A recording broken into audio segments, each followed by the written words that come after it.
Hello student, આજે આપણે chapter number 10 જેની અંદર કોષ ચક્ર અને કોષ વિભાજનની અંદર એમ તબક્કા એટલે કે કોષ વિભાજનની અવસ્થા વિશે વાત કરવાની છે.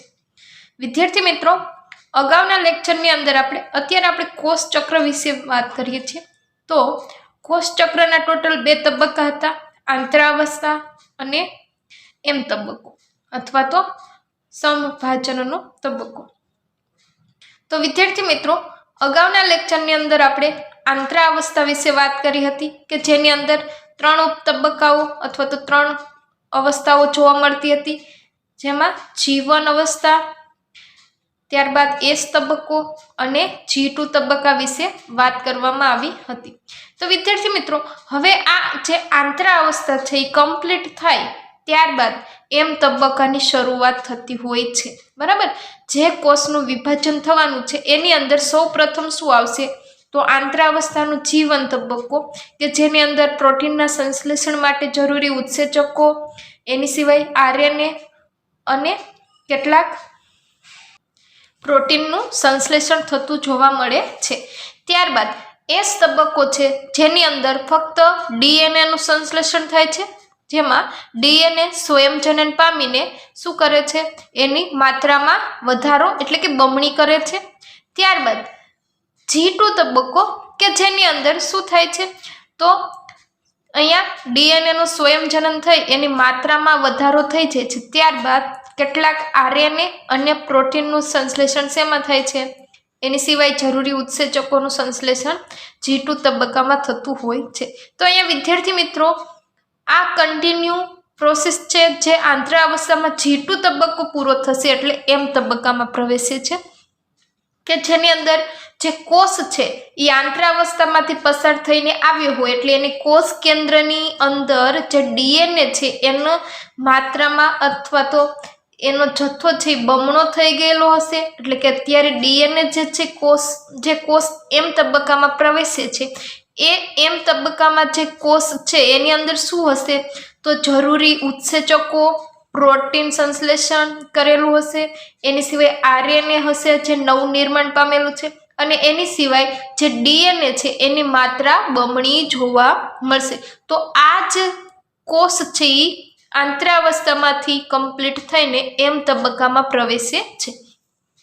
તો હવે વિદ્યાર્થી મિત્રો, એમ તબક્કાની વાત કરીએ તો અહીંયા કોષ વિભાજન એમ તબક્કાનું બીજું નામ છે સમવિભાજન અથવા તો કોષ વિભાજન. તો અહીંયા કોષ વિભાજન જે છે આ એમ તબક્કાનું બીજું નામ છે. બરાબર, તો જે કોષ વિભાજન છે એ 2 સ્પષ્ટ સળંગ ઘટનાઓમાં જોવા મળે છે. તો અહીંયા જે એમ તબક્કો છે 2 સળંગ ઘટનાઓમાં સ્પષ્ટ રીતે જોઈ શકાય છે માઇક્રોસ્કોપની મદદથી, જેની અંદર 2 તબક્કા કયા જોવા મળે છે, કોષ કેન્દ્ર વિભાજન અને કોષ રસ વિભાજન.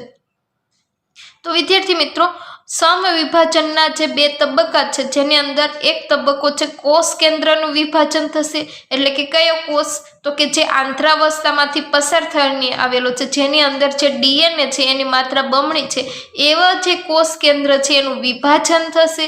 અને ત્યારબાદ એ જે કોષ કેન્દ્રનું વિભાજન પછી જે કોષ રસ આવેલો છે જે કોષમાં એનું વિભાજન થશે. તો ટોટલ 2 તબક્કા કોષ કેન્દ્ર વિભાજન અને કોષ રસ વિભાજન. તો સૌપ્રથમ આપણે વિદ્યાર્થી મિત્રો કોષ કેન્દ્ર વિભાજન વિશે વાત કરીએ. તો કોષ કેન્દ્ર વિભાજનમાં શું થશે તો કોષ કેન્દ્ર વિભાજનના પાછા 2 પ્રકાર છે. કઈ રીતના તો દરેક કોષ છે, જો જે કોષમાં કોષ કેન્દ્ર વિભાજન થાય અને એના જે રંગસૂત્રોની સંખ્યા છે એ જળવાઈ રહે, એટલે કે ધારો કે મનુષ્યનું કોઈ કોષ દૈહિક કોષ છે જેની અંદર 46 જોડ 46 અથવા તો 23 જોડ રંગસૂત્ર છે. તો અહીંયા દૈહિક કોષ કેન્દ્રમાં જો જે રંગસૂત્ર છે એક કોષમાંથી જ્યારે 2 કોષનું નિર્માણ થાય તો બંને કોષની અંદર 46 રંગસૂત્રો જોવા મળે.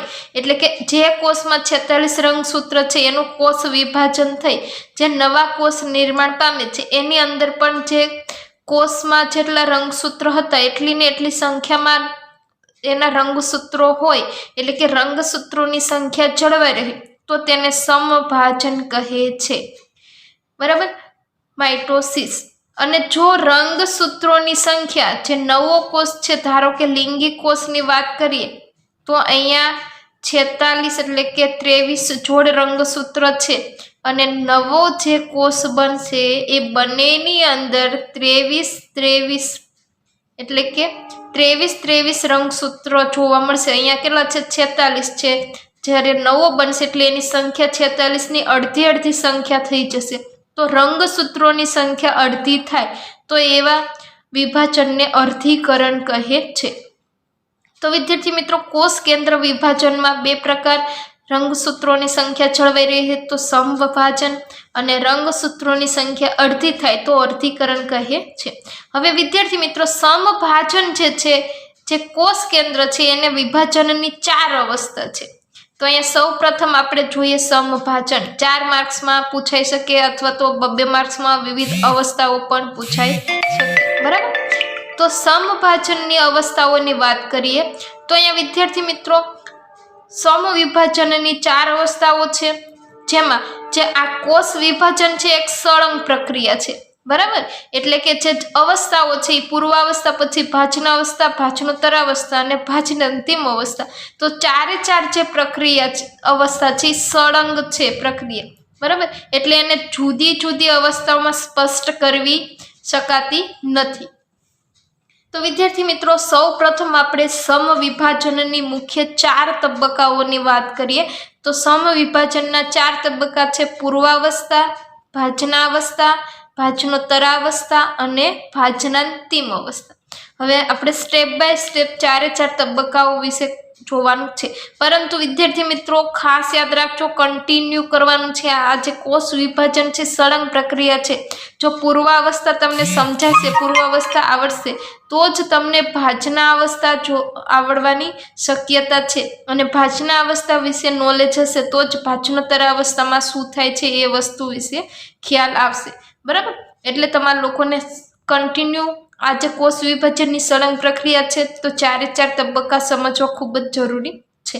તો જ આગળ પછી તમને કોષ રસ વિભાજન શું છે એના વિશે ખ્યાલ આવશે. તો વિદ્યાર્થી મિત્રો, પહેલી અવસ્થા આપણે વાત કરીએ પૂર્વાવસ્થા. તો સમવિભાજનની પહેલી અવસ્થા કઈ છે? પૂર્વાવસ્થા. સમભાજન એટલે કે રંગસૂત્રોની સંખ્યા, એક કોષમાંથી જ્યારે 2 કોષ બને છે ત્યારે એની જે રંગસૂત્રોની સંખ્યા છે એ જળવાઈ રહે છે. તો વિદ્યાર્થી મિત્રો, સૌ પ્રથમ પહેલો તબક્કો પૂર્વાવસ્થા, પ્રોફેસ. તો પૂર્વાવસ્થાની અંદર શું થાય છે? તો સૌ પ્રથમ જ્યારે આંતરાવસ્થામાં કોષ જે એસ એટલે કે ડીએનએ નું સંશ્લેષણ થતો તબક્કો અને G2 તબક્કાને અનુસરીને સમભાજનની પ્રથમ અવસ્થા છે. એટલે કે આંતરાવસ્થાનો જે એસ અને G2 તબક્કો પૂરો થાય પછીનો જે પહેલો તબક્કો છે એ કયો છે? પૂર્વાવસ્થા છે. હવે એસ અને G2 અવસ્થામાં શું બન્યું હતું? ડીએનએ ના અણુ, એટલે ડીએનએ ની માત્રા બમણી થઈ હતી.